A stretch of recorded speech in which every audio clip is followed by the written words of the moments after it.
Hello, kamusta ka na? Kamusta ang araw-araw mo?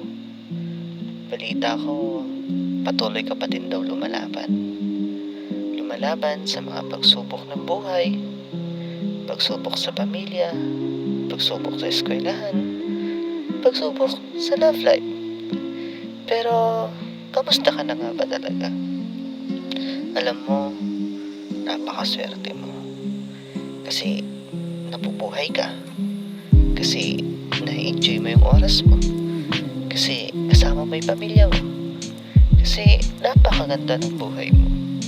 Pero alam mo ba, sa mga pagkakataong ito, maraming tao pa din ang nakakaranas ng kalungkutan, ng kahirapan, ng kasawian.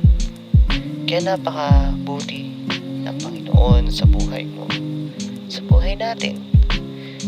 Sapagkat nakakaranas man tayo ng pagsubok, ngunit kinakaya natin ito.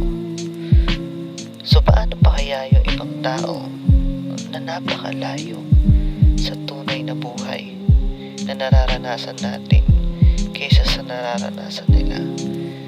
Diba nakakalungkot isipin na may mga bata, mga nanay, mga tatay na nakakaranas ng kahirapan?